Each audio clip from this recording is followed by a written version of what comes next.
En unos pocos días va a pasar algo impresionante. Va a ser uno de los días más especiales, sagrados de todo el año. Para el pueblo de Israel, para el mundo entero. Para contarte sobre este día tan maravilloso, voy a empezar con una historia. Esta historia, si Dios quiere, nos va a servir de hilo conductor para toda la clase que vamos a tener hoy. Escucha muy atentamente. Una pareja se casa. La persona que se casa, el hombre, una persona refinada, excelente persona. La mujer, impresionante, se casan. El hombre le da todos los lujos, como un rey a una reina. Y la señora, excelente, le da todos los lujos, muchísimo cariño. De repente, lentamente, la señora comienza a tener actitudes no correctas, no portarse como corresponde con su esposo. Por lo que el esposo le advierte, hasta que un momento el esposo le dice: mira, con todo mi amor decidí abandonarte, pero va a ser momentáneamente, hasta que tú corrijas tus acciones. En el momento que tú corrijas tus acciones en forma absoluta, volveré. Y realmente esta persona se fue, el esposo se fue, y la señora, conociendo a su esposo, sabía que el esposo estaba en lo correcto y ella no estaba en lo correcto. Por lo tanto, pasó un tiempo y la esposa recapacitó y comenzó a mejorar sus acciones lentamente. Y la gente la valoraba muchísimo la valoraba. Pero pasó un mes, 2 meses, 1 año y el esposo no volvía y ella realmente había mejorado. Y ella se decía a sí misma: él me dijo volver, yo lo conozco, es alguien fiel, va a volver. Pasó otro año y la gente ya empezó a decirle: mira, quizás puedes evaluar, comenzar una vida nueva, casarte nuevamente, cambiar el camino en el que estabas con tu antiguo esposo. Y ella dijo: no hay alguien como mi esposo. Y él me dijo que volverá. Si no volvió, significa que yo todavía tengo que mejorar más. Y más y más. Y esta señora tan pura realmente quiso mejorar y mejoró, pero los años pasaban hasta que de repente la gente la empezó a tratar como una loca. Cuando realmente no quiso empezar una vida nueva, le decían la loca, y a sus hijos los perseguían, los insultaban, los trataban mal en la escuela, le hacían bullying, es decir, los apartaban, es decir, pasaron años y años y años y el esposo no volvía y ellos pasaban una situación muy negativa. Pero la esposa en su fuero íntimo sabía: si no volvió es porque yo tengo que seguir mejorando. Con una fidelidad muy fuerte a su esposo, y siguió. Y sus hijos también, pero hay hijos, unos se alejaron un poco, es decir, cada uno siguió un poco su camino, y ella siguió siendo fiel a su esposo hasta que cuando llegó a una edad muy anciana, y ella casi tenía esperanzas, pero realmente había pasado mucho tiempo, proseguía con esperanzas. Toc, toc, toc, la puerta sonó, golpes en la puerta, esta señora anciana abre, ¿y quién era? El amado esposo que volvió. Esto es una moraleja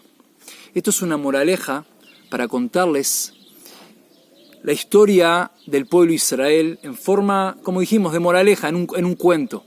Esta historia nos va a servir de moraleja, si Dios quiere, de moraleja e hilo conductor para hablar en este video las enseñanzas que quería compartir con ustedes.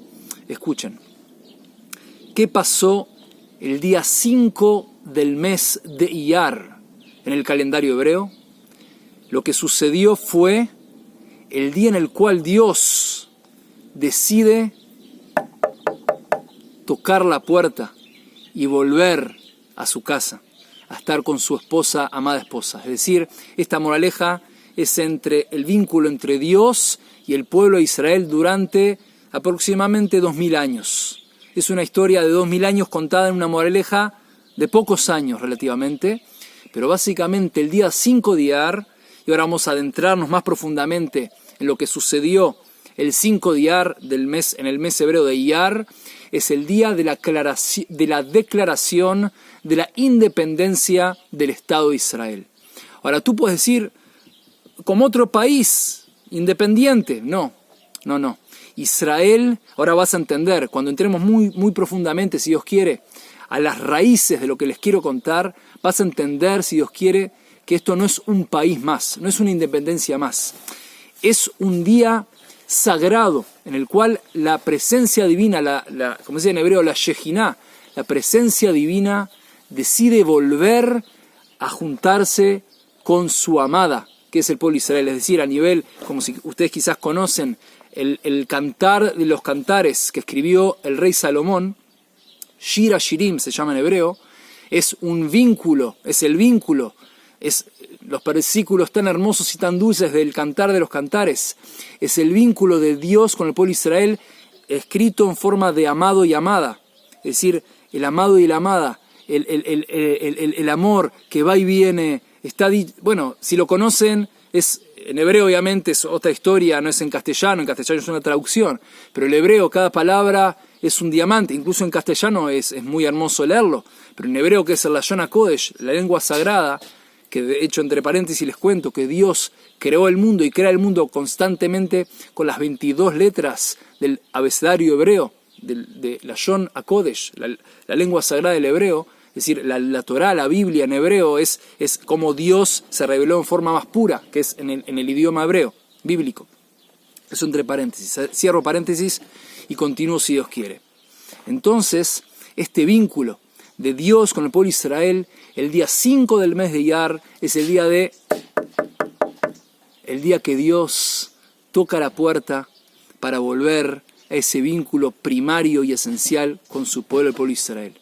Ahora vamos a ir a contarles un poco desde la Biblia hasta nuestros días, si Dios quiere, cómo pasó este vínculo, cómo fue este vínculo. Este vínculo de un amor impresionante, tan intenso en un comienzo. El pueblo de Israel, parte del pueblo de Israel, hicimos cosas que no fueron correctas según la voluntad de Dios hace muchos años atrás.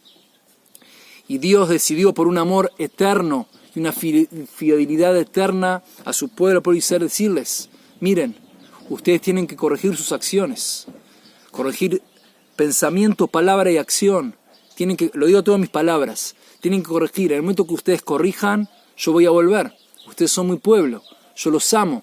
Son eso, como un amado con su amada. Pero Dios, con su profundo amor al pueblo de Israel y a cada judío y judía, les dijo, miren, por vuestro bien yo necesito retirarme, entre comillas, porque Dios obviamente siempre está cercano a su pueblo. Am Kerobó, se dice en hebreo, Am Kerobó es el pueblo cercano, obviamente siempre, Dios está siempre con el pueblo de Israel, pero la manifestación divina a veces que es mucho más explícita, como el día 5 del mes de Iyar, que si Dios quiere voy a contarles un poco de esto, y manifestaciones más implícitas o más ocultas, que es durante la diáspora del pueblo judío durante 2000 años, que estuvimos perseguidos en diferentes naciones, fuera de la tierra de Israel, y de esto quiero hablar.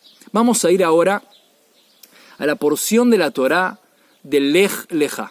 Es cuando Dios se le revela a nuestro primer patriarca, Abraham Avinu, a nuestro patriarca Abraham. Escuchen muy atentamente qué le dice Dios a Abraham.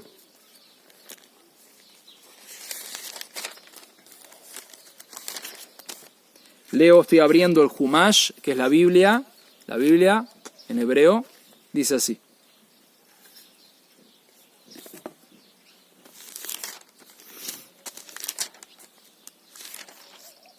Lo digo en hebreo y luego lo traduzco en forma libre. Vayomer Adonai el Abraham lech lecha me'artzecha u'mimoledetecha u'mebeit avicha el haaretz asher areka. Y aquí ya este pasuk, este versículo, nos une a lo que estamos hablando. Dios se le revela a Abraham, en ese momento se llamaba Abram, no Abraham. Dios luego le cambia el nombre, le pone la letra Hei. De Abram es Abraham, que es Av Amon Goim, es el padre de muchas naciones. Y ahora dice así, que básicamente Dios le dice a Abraham, sal lej lejá, sal de tu tierra y donde naciste, a la tierra que te mostraré. Obviamente nosotros sabemos, estudiamos la Biblia, que la tierra es la tierra de Israel. En ese momento no le revela cuál es la tierra, pero hay que saber que es la tierra de Israel. Ve'escha legoy gadol, y te haré una gran nación. Vavarejeja, y te voy a dar bendición. Va'agadela shemeja, y voy a hacer crecer tu nombre, te voy a dar muchos honores. Lo traduzco libremente mis palabras. Veye beraja, y vas a tener bendición, y vas a ser bendición. Va'avarejeja, me varejeja, y el que va'avarejeja, va'avarja. Es importante la diferencia, lo digo más correctamente. Va'avarja, me varejeja. El que te da, el que te bendecirá, tendrá bendición. Umekaleleja aor, y el que te maldice será maldecido. Venibrejuveja, y van a ser bendecidos a través de ti, kol mishpejot adama, todas las naciones del mundo. Es decir, aquí hay algo muy impresionante. Hoy, en forma muy resumida, Israel estamos en guerra. El bien lucha contra el mal, la luz lucha contra la oscuridad. Y aquí vemos muy, muy profundamente cómo en el mundo Dios le está dando libre albedrío a cada individuo y a cada nación, a cada país, a elegir la vida. Está escrito en la Torá, Uvajartá Bajaim, y elegirás la vida. Es decir, cada persona en este mundo se tiene que definir si está por el pueblo de Israel, por lo tanto tendrá bendición. Como dijimos, Dios le dice a Abraham, dice, el que te bendecirá será bendecido, y el que te maldecirá, que Dios no lo permita, será maldecido. Es decir, Dios le da hoy, siempre obviamente, pero hoy se ve muy claramente en las naciones del mundo, a nivel en las academias, en las universidades, a nivel político, sindicatos, grupos, a nivel grupal, sindical, países, universidades, políticos, individuos, ciudadanos, da la libertad de acción de decir yo estoy por el pueblo de Israel, lo apoyo, lo amo, quiero que la luz gane a la oscuridad, o que Dios no le permita lo opuesto. Por lo tanto, es muy importante saber que hoy Dios te regala siempre, pero hoy, en el momento que Israel está en guerra, básicamente la presencia divina está en guerra, porque hay que saber que Dios siempre sale a la guerra con el pueblo de Israel. Nosotros somos sus hijos. Obviamente Dios ama a todas las criaturas, a todas las naciones, obviamente. Pero hay que saber que Dios elige al pueblo de Israel para hacer luz para las naciones. Nos da la Torá para básicamente enseñar la Torá al mundo entero. Es decir, somos sus hijos. Y tenemos ese mérito de ser sus hijos y la responsabilidad de dar luz a las naciones, enseñar Torá, amar al mundo, amar a las criaturas y al pueblo de Israel. Es impresionante el Estado de Israel, cuántas organizaciones sin fines de lucro, ONGs, NGOs, es decir, organizaciones sin fines de lucro, sin querer ganar un peso, ayudan a las naciones. Por ejemplo, hay desastres naturales que Dios nos lo permita, hay comitivas del Estado de Israel que salen y viajan y ayudan. Se sabe que es en Turquía, incluso gente que está en contra de Israel. El Estado de Israel llevó comitivas a ayudar, es decir, en todo, high-tech, cómo mejorar la agricultura. Vienen personas de todo tipo de países a aprender al pueblo de Israel cómo crecer, cómo ser un vergel en un pantano o en un desierto. La tierra de Israel es un desierto, estamos en lugares desérticos y hoy, si bien es un vergel, el pasto verde, hay invernaderos, inventamos lo que es el tomate cherry en invernaderos que crecen en el aire, es decir, cosas impresionantes con goteo artificial, y es impresionante. Cada cosa, coreanos vienen a estudiar la Gemara, que es la Torah oral, para enseñar en sus escuelas, en sus instituciones, para hacer más inteligentes a la gente coreana. Escuché también que irlandeses y gente de Gales vienen a cómo hacer para revivir su idioma. ¿Por qué? Por el pueblo de Israel, 2000 años fue la tierra de Israel. El hebreo no era nuestro idioma, era el hebreo bíblico, pero hay que saber que los judíos en diferentes países hablaban básicamente el idioma de su país. Es verdad que sabíamos hebreo para estudiar los textos sagrados, pero era un idioma de estudio, no un idioma del día a día como es hoy en la tierra de Israel, que hablamos en hebreo bíblico. Vienen a aprender cómo mejorar sus idiomas, cómo revivir sus idiomas que, por ejemplo, en Irlanda o en Gales, que hablan inglés a nivel general, pero quieren revivir el idioma nativo de ellos. Es decir, vemos cómo donde quieras, en los planos que quieras, a nivel académico, a nivel high-tech, a nivel tecnológico, vienen, por ejemplo, la cúpula de hierro, que desarrollamos un sistema que básicamente no hay que atacar, obviamente hay que defenderse, pero básicamente un sistema de defensa en el cual neutraliza cohetes contra la tierra de Israel.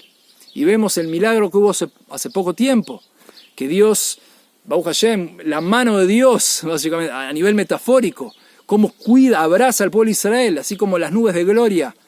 En el desierto, los 40 años, estamos envueltos en nubes de gloria. Es decir, vemos aquí cómo la tierra de Israel, el Estado de Israel, estamos al servicio de dar y de amar al mundo que es el mundo de Dios, nuestro Creador Todopoderoso. Por lo tanto, aquí vemos cómo Dios ya a Abraham, nuestro patriarca, se le revela y que será bendición para las naciones. Muy bien.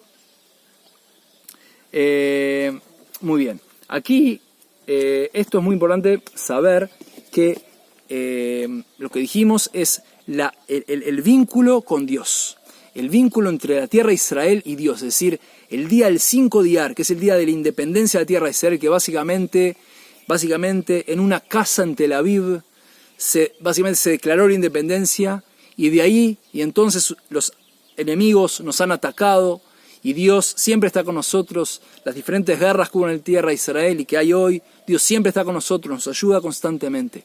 Ahora, volviendo a la moraleja del principio, durante esos años de lejanía entre Dios y el pueblo de Israel, hay algo impresionante, que es las profecías. Las profecías, si uno va, por ejemplo, vamos a leer lo que dice en el libro de Ezequiel, Yehezkel Lamed Vav, Ezequiel capítulo 36. Dice así el versículo 24. Dice así: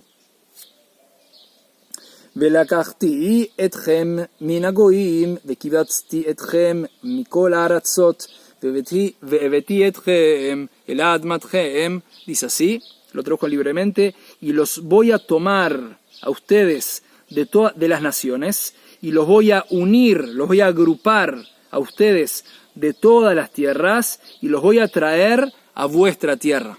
Así que vemos, cuando el pueblo de Israel vuelve a su tierra, es una profecía. Hoy millones de judíos, es verdad que es un proceso, pero millones de judíos vivimos en un vergel, en el jardín del Edén, acá en la tierra de Israel. Es verdad, estamos en proceso de redención, por supuesto, pero hay que ver cómo vivimos la redención hoy. Las profecías hoy se viven, es impresionante. Escucha también esto, lo que dice aquí, dice así. Ezequiel dice así, el profeta Yehezkel en hebreo, Ezequiel: Ve'yadatem ki ani Adonai befitchi et kivroteihem uve'aloti etchem mi kivrotechem ami. Dice así: y ustedes sabrán que yo soy Dios, que voy a abrir vuestras tumbas y los voy a elevar, los voy a ascender a ustedes de vuestras tumbas, pueblo mío. Venatati ruji bajem vejitem, y voy a darles un espíritu de vida. Es decir, piensen que la profecía de Ezequiel de los huesos secos, en un momento muy muy difícil del pueblo de Israel, que estábamos muy en la diáspora, en el exilio, Dios se le revela al profeta Ezequiel y le dice: digo todas mis palabras, pero básicamente diles a mi pueblo amado que yo, de esta situación tan pobre que están viviendo, como muertos, como huesos secos, está escrito huesos secos, atzamota y ebeyot en hebreo, huesos secos, los voy a revivir, los voy a dar un hálito de vida, les voy a dar vida y los voy a devolver a vuestra tierra amada, la tierra de Israel.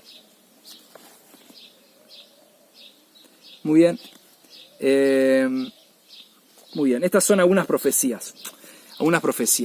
Ahora, ¿qué te quiero contar con esto? Ahora, si tú piensas, ¿para qué existe un país? ¿Para qué existe un país? Muy bien.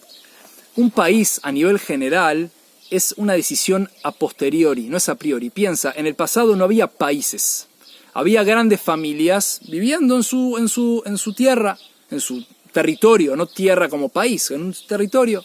eran como grandes tribus, vamos a decir. Pero ¿por qué al final se decidió hacer países? ¿Por qué? A nivel mundial. Por un tema de protección, es decir, había gente, ladrones o todo tipo de gente delincuentes o gente muy peligrosa, que las familias se empezaron a sentir inseguras y determinaron que iban a dar un porcentaje de sus ganancias, lo que serían los impuestos de hoy, y hacer un país, un lugar de protección, ¿se entiende? Por lo tanto, a nivel mundial esa es la realidad. Pero si uno le pregunta a la familia, ¿por qué dar impuestos? Si uno viviera en paz y cada vecino vive en paz con uno, no hay ningún tipo de necesidad de tener un país y dar impuestos. Es decir, ¿se entiende? Ahora, ¿qué pasa en el Estado de Israel? ¿Por qué el 5 de Iyar, el día de la creación de la independencia de Israel, es tan especial? No es una independencia más como otros países. Porque aquí vemos básicamente la decisión divina, con mayúscula, de Dios, de traer a su pueblo a su tierra. Está escrito, Vitem, dice así, Veatem tiuli, lo digo en hebreo, lo traduzco, Veatem, en el libro de Éxodo, en Sefer Shemot, dice así, Veatem tiuli mamlechet koanim vegoy kadosh, y ustedes sean para mí un reinado de sacerdotes y un pueblo santo. Sacerdotes no es como lo que sabemos hoy a nivel en castellano. Sacerdotes es básicamente personas de un refinamiento espiritual muy elevado y ser un Goy Kadosh, un pueblo santo. ¿Qué significa con esto? Esto significa que el ideal del pueblo de Israel no solamente ser individuos santos. Dice así, Veazuli Mikdash, en la parashá, en la porción de la Torah de Vayetze. Veazuli Mikdash, Veyahanti Betoham, y hagan para mí un Mikdash, un templo, y voy a morar en ustedes, en ellos, en ustedes. Betoham es en ellos. ¿Qué significa? No en el templo, explican nuestros sabios, sino en ellos. Es decir, hagan un templo para mí y voy a morar en ellos. ¿Qué significa? Si la persona a nivel espiritual como que forma una especie de templo personal, es una persona excelente en sus cualidades personales, tiene el lugar Dios en cierto aspecto para morar en uno. Y Dios lo que quiere es del pueblo de Israel que no solamente seamos individuos santos, excelentes, eso por supuesto, pero sobre todo un pueblo santo, Goy Kadosh, un pueblo santo. Y esto es la tierra de Israel, el Estado de Israel. Por lo tanto, el 5 de Iyar es el día que Dios decide tocar a la puerta y decide traer a millones de judíos. Seguimos en este proceso, pero cada 5 días, cada día de la independencia del Estado de Israel es el día de la unión del pueblo de Israel con Dios, nuestro Creador Todopoderoso, y la tierra de Israel y la Torá, para ser, si Dios quiere, un pueblo santo, lleno de santidad, con mucho amor a toda la creación, para hacer la voluntad de Dios.